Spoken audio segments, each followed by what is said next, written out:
and his gravity of demeanor is especially to be commended in one so comparatively young as he is. I know no one with a higher sense of duty and responsibility. Suppose that is why he often looks a little bored when we three are together.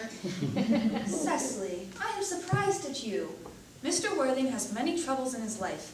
Idle merriment and triviality would be out of place in his conversation. You must remember his constant anxiety about that unfortunate young man, his brother. Yes, I wish Uncle Jack would allow that unfortunate young man, his brother, to come and visit us sometimes. We might have a great influence over him. I'm sure you certainly would, Miss Prism. You know, German and geology and things of that sort influence a man very much. No, I do not think that even I can produce any effect on a character that, according to his own brother's admission, is irretrievably weak and vacillating. Indeed, I'm not sure I would desire to obey him. I'm not in modern favor for this modern mania of turning bad people into good people at a moment's notice. As a man sows, so let him reap. You must put away your diary, Cecily. I really don't see why you should keep a diary at all. Well, I keep a diary in order to enter the wonderful secrets of my life. If I didn't write them down, I'd probably forget all about them. Memory, my dear Cecily, is the diary that we all carry about with us. Yes, but that seems to usually chronicle things that haven't happened and couldn't possibly have happened. I believe memory is responsible for nearly all the 3-volume novels Moody sends us. Do not speak slightly of the 3-volume novels, Cecily. I wrote one myself in earlier days. Did you really, Miss Prism? How wonderfully clever you are. I hope it did not end happily. I don't like novels that end happily. They depress me so much. The good ended happily, and the bad unhappily. That is what fiction means. I suppose so, but that seems rather unfair. And was your novel ever published? Alas, no. The manuscript was unfortunately abandoned. I use the word in a sense of lost or misled. But to your work, child. These speculations are profitless. But I hear dear Dr. Chasuble coming up through the garden. Dr. Chasuble, this is indeed a pleasure. And how are we this morning? Miss Prism, I trust you are well. Miss Prism has actually just been complaining of a slight headache. I think it would do her so much good to go for a stroll with you in the park, Dr. Chasuble. Cecily, I have not mentioned anything of a headache. No, you have not, Miss Prism, but I felt instinctively that you had a headache. Indeed, I was thinking about that and not my German when the rector came in. Oh, dear Cecily, I hope you're not inattentive.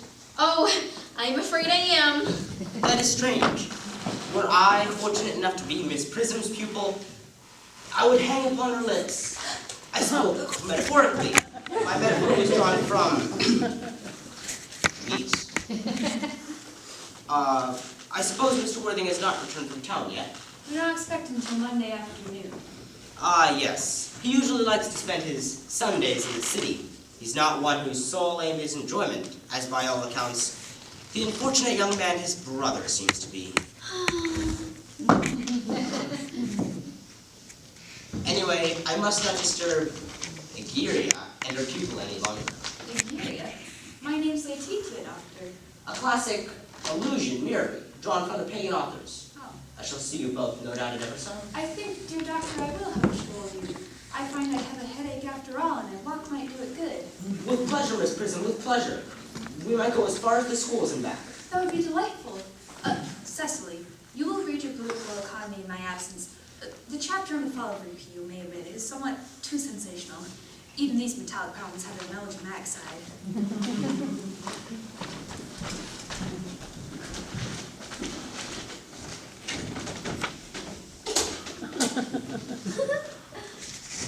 Horrid geography.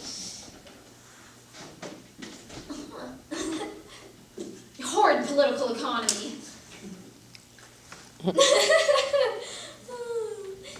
And horrid German.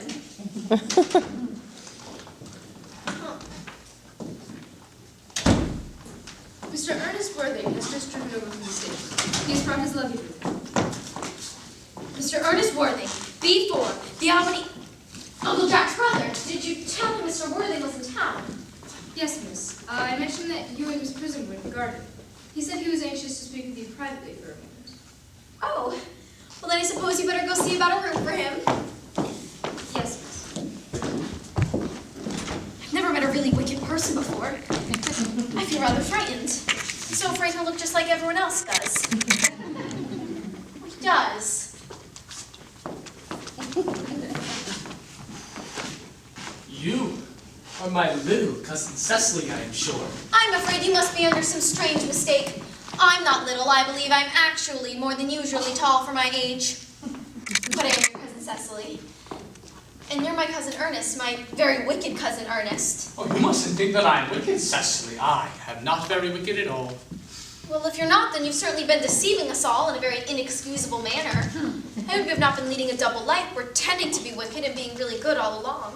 That would be hypocrisy. Of course, I have been rather reckless. I'm glad to hear it.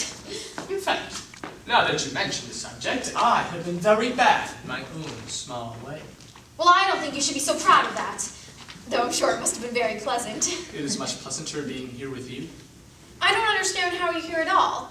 Uncle Jack won't be back until Monday afternoon. That is a great disappointment to me.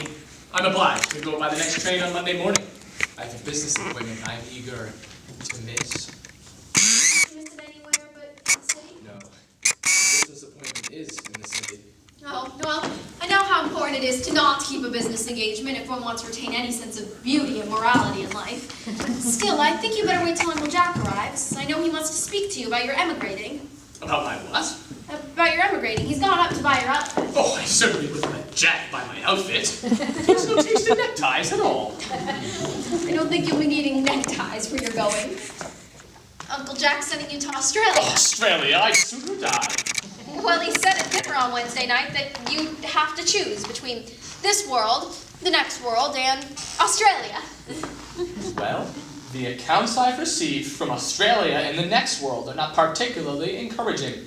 This world is good enough for me, Cecily. Yes, but are you good enough for it? Oh, I'm afraid I'm not that. That's why you might make it your mission to reform me. Well, I'm afraid I have no time this afternoon. Would you mind my reforming myself this afternoon? That's rather quixotic of you, but I think you should try. I will. I feel better already. You're looking a little worse. Oh, well, that is because I am hungry. How silly. I must have forgotten that when one is going to lead an entirely new life, one requires regular and wholesome meals. Would you come in? Might I have a buttonhole first? I never have any appetite without a buttonhole. A marshmallow meal? I'd sooner have a pink rose. Why? Because you remind me of a pink rose, Cecily. I don't think it can be right for you to talk to me like that. Miss Prism never says such things to me. Miss Prism is a short-sighted old lady.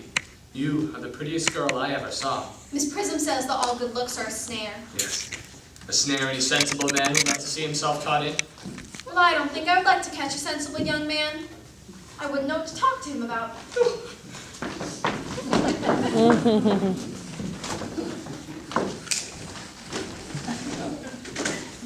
You're too much alone, dear Dr. Croswell. You should get married. A misanthrope I can understand. A woman's thrope never. Believe me, I do not deserve so neologistic a phrase.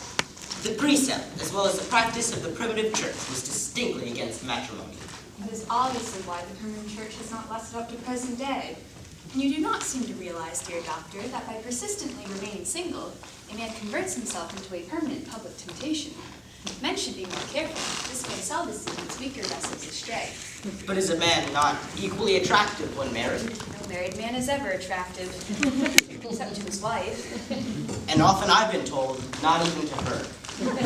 That depends on the intellectual sympathies of the woman. Maturity can always be depended upon. Ripeness can be trusted. Young women are green. I spoke horticulturally. My metaphor was drawn from fruits. Where is Cecily? Perhaps she followed us to the schools? Mr. Worthing, Mr. Worthing? we did not expect you till Monday. I have indeed come sooner than expected. Dr. Choswell, I hope you are well.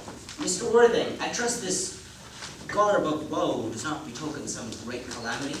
My brother, More shameful decks and extravagance. Still leading his life of pleasure? dead. Your brother, Earnest, dead. Quite dead. What a lesson for him. I trust he will profit by it.